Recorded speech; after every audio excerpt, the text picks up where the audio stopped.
आज हम लोग बीए भाग 3 में कवि अज्ञेय का साहित्यिक परिचय प्राप्त करेंगे। उनके काव्य संसार में क्या विशेषताएं हैं और उन विशेषताओं से जुड़ी हुई काव्य पंक्तियां क्या है, इसे जानने का और समझने का प्रयत्न करेंगे। अज्ञेय का पूरा नाम सच्चिदानंद हीरानंद वात्स्यायन अज्ञेय है। अज्ञेय को प्रयोगवाद का जन्मदाता कहा जाता है। अज्ञेय की कविताओं में भाषा के स्तर पर, भाव के स्तर पर जो नए प्रयोग हुए हैं और उन प्रयोगों के कारण उनके काव्य में जो एक अनूठापन आया है, उसे हम निम्न बिंदुओं के अंतर्गत समझ सकते हैं। छायावादोत्तर कवि के रूप में भी अज्ञेय का नाम प्रमुखता से लिया जाता है। साथ ही उनकी कविताओं का जो वैविध्यपूर्ण स्वर है, उन्हें प्रगतिवाद, प्रयोगवाद और नई कविता के युगधारा से भी जोड़ता है। यदि हम उनके काव्यगत विशेषताओं पर चर्चा प्रारंभ करें तो उनकी पहली काव्य की विशेषता है स्वातंत्र्य की खोज। स्वातंत्र्य की खोज अज्ञेय के काव्य की जमीन है। अज्ञेय के पूरे व्यक्तित्व में मुक्ति का विशेष स्थान है। कवि इस मुक्ति के माध्यम से व्यक्ति को हर एक बंधन से मुक्त करने की कामना करता है।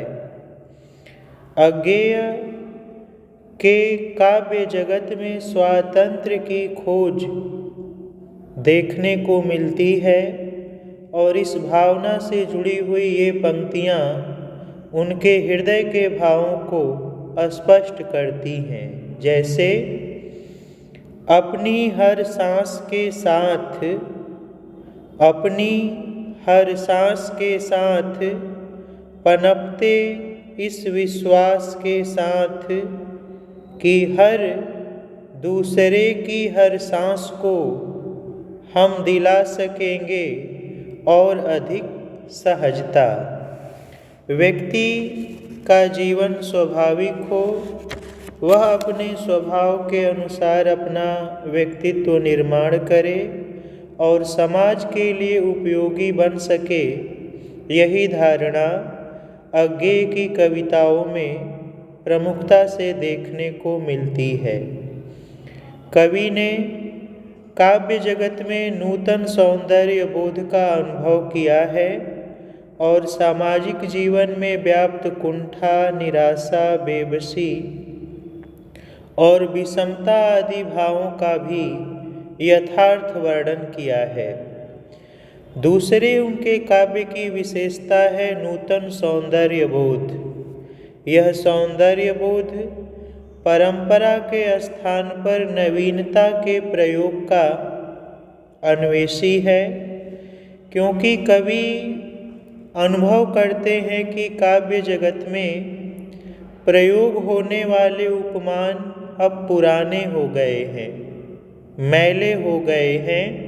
इस कारण अब सौंदर्य के बोध के लिए नवीन उपमानों के साहित्य में प्रयोग की आवश्यकता है। पुराने प्रतीक निर्जीव जान पड़ते हैं, इसलिए कवि ने सौंदर्य बोध के लिए नवीन उपमानों का प्रयोग बड़ी सहजता से अपने काव्य में किया है। वह डोलती कलगी बाजरे की शीर्षक कविता में इस संदर्भ को स्पष्ट करते हुए लिखते हैं, अगर मैं तुमको साँझ के,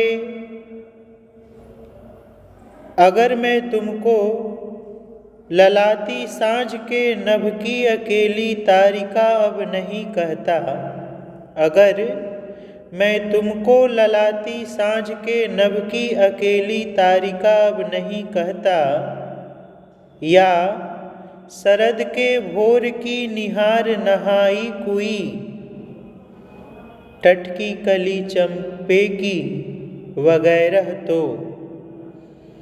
नहीं कारण की। आगे का संदर्भ है, मेरा हृदय उथला है या मेरा प्यार मैला है, बल्कि केवल यही कि ये उपमान मैले पड़ गए हैं। देवता इन प्रतीकों के कर गए हैं कूच, जैसे बासन अधिक खिसने से कभी मुलम्मा छूट जाता है। अगले काव्यगत विशेषता पर यदि हम आएँ तो प्रकृति प्रेम कवियों का प्रिय विषय रहा है। अज्ञेय भी इससे अछूते नहीं हैं। अज्ञेय की रचनाओं में प्रकृति के प्रति सहज आकर्षण और उनका जीवंत चित्र बड़ी ही सहजता से देखने को मिलता है। प्रकृति परक जो बड़े साधारण तत्व है, उनके सौंदर्य का चित्रण करते हुए कवि ने गहरे भावबोध को स्पर्श किया है और पाठकों को भी इस नवीन भावबोध से परिचय करवाया है। प्रकृति का सौंदर्य जो सर्वत्र बिखरा पड़ा है, सहज है, स्वाभाविक है और मनुष्य को जीवन में सहजता, सुकुमारता और स्वाभाविकता को अपनाने को प्रेरित करता है। इस संदर्भ से जुड़ी हुई एक कविता की कुछ पंक्तियाँ हैं। धूप माँ के हंसी के प्रतिबिंब सी, धूप माँ की हंसी के प्रतिबिंब सी, शिशु बदन पर हुई भासित, नए चीड़ों से कटीली पार की गिरि श्रृंखला पर। यहाँ पर धूप के सौंदर्य का जो पुट माता की हंसी जो शिशु के मुख की आभा पर निर्भर है, उससे जोड़ा गया है और बड़ा ही स्वाभाविक मन को छूने वाला एक भाव चित्र उपस्थित कवि ने किया है। अज्ञेय की अगली काव्यगत विशेषता पर हम आए तो प्रयोगवादी कवियों की एक धारणा रही है कि हर क्षण में जीने की जिजीविषा उनके काव्य में देखने को मिलती है। कवि अज्ञेय के काव्य में भी क्षण में जीने की कल्पना देखने को मिलती है। क्षण के प्रति जो आग्रह अज्ञेय की कविताओं में प्राप्त होता है, वह व्यक्ति के जिजीविषा को प्रकट करता है और क्षणवाद को जीवन में सारगर्भित रूप से धारण करने के लिए प्रेरित करता है। निम्न पंक्तियाँ इस भावबोध को कराती हैं। रोज सवेरे मैं थोड़ा सा अतीत में जी लेता हूँ। रोज सवेरे मैं थोड़ा सा अतीत में जी लेता हूँ, क्योंकि रोज शाम को मैं थोड़ा सा भविष्य में मर लेता हूँ। क्षण का आग्रह मात्र इसलिए है कि कवि इस कुंठित सभ्यता के बीच क्षण भर की छूट मांग लेना चाहता है। एक क्षण भर और रहने दो मुझे अनुभूत। इस क्षण के आग्रह के पीछे कवि के अंदर वर्तमान को भोगने की तीव्र लालसा है। आगे अज्ञेय के काव्य की एक विशेषता है दुख और पीड़ा का बोध। प्रयोगवादी कवि यथार्थवादी रहे हैं और मध्यम वर्गीय परिवार के जीवन की यथार्थता को उन्होंने अपनी कविताओं में बड़े ही सारगर्भित रूप से वर्णित किया है। कवि ने भी इस भाव को अपने यथार्थवादी निम्न पंक्तियों में प्रस्तुत किया है। जैसे दुख सबको मांझता है, दुख सबको मांझता है, जिसे मांझता है वह दुख से मुक्ति पाए या न पाए, पर उसे सीख देता है कि वह दूसरे को जीवन मुक्त रखे। अर्थात जिस व्यक्ति ने जीवन में दुख का कटु अनुभव किया है वह अपने विचार और व्यवहार से दूसरे को दुखी नहीं कर सकता। ये यथार्थ सहानुभूति की भावना अज्ञेय की पंक्तियों में स्पष्ट रूप से परिलक्षित होती है। उनकी अगली काव्यगत विशेषता है व्यक्ति और समष्टि का समन्वय। व्यक्ति समाज की एक इकाई है और व्यक्ति का विकास समाज के लिए साधक है और समाज भी व्यक्ति के विकास में साधक है न कि बाधक है। दोनों एक दूसरे के लिए उपयोगी हैं, एक दूसरे के विकास के पूरक हैं। वह नदी के द्वीप शीर्षक कविता में द्वीप और नदी के अन्योनाश्रित संबंध के माध्यम से व्यक्ति और समाज के जो स्वाभाविक समन्वय का संबंध है उसे बड़े स्वाभाविक रूप से स्पष्ट करने में सफल हुए हैं।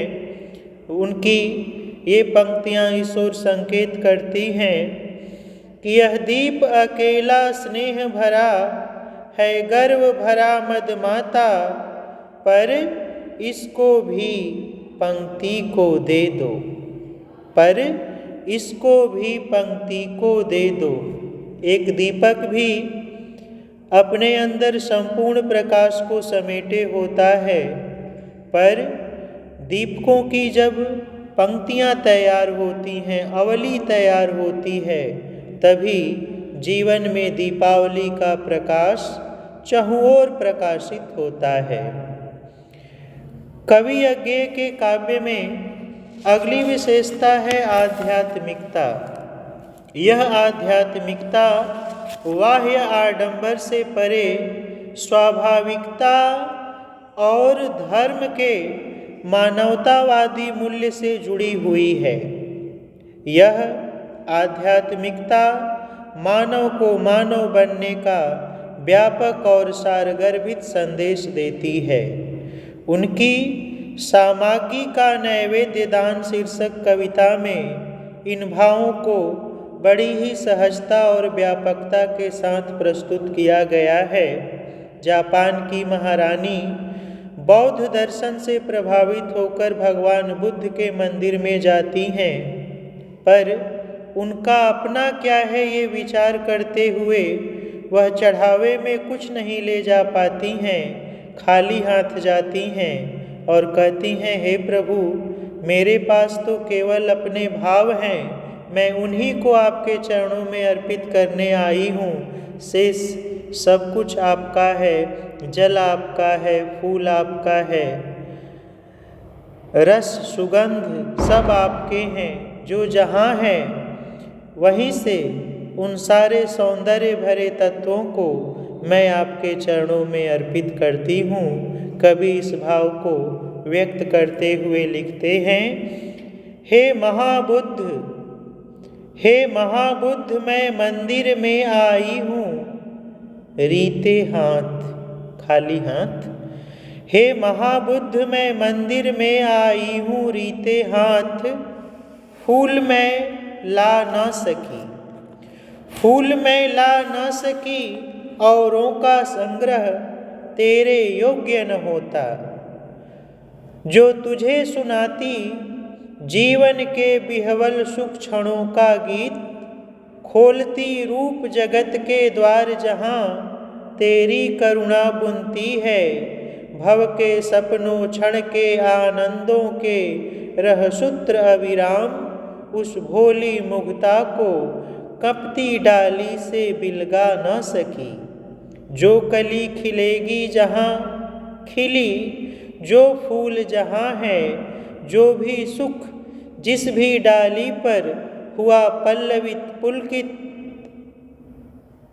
मैं उसे वहीं पर अक्षत अनाघ्रात अस्पृष्ट अनाविल हे महाबुद्ध अर्पित करती हूँ तुझे।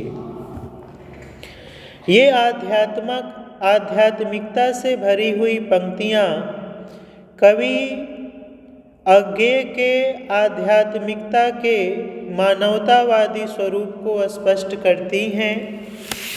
भाव और भाषा के स्तर पर कवि ने नवीन प्रयोग किए हैं। भाषा के प्रति बड़े ही सचेत साहित्यकार रहे हैं अज्ञेय। उन्होंने बड़े ही आसान और सार्थक शब्दों का प्रयोग अपने कविताओं में किया है, और जिसके माध्यम से भाषा में जहाँ एक और स्वाभाविकता आई है, वही बड़े से बड़े कथन को आसान शब्दों में कहने का भी कुशलता जो है वह अज्ञेय के भाषा में हम अनुभव कर सकते हैं। अज्ञेय की भाषा शुद्ध साहित्यिक परिनिष्ठित खड़ी बोली है, परंतु उनकी भाषा में विविधता के भी दर्शन होते हैं।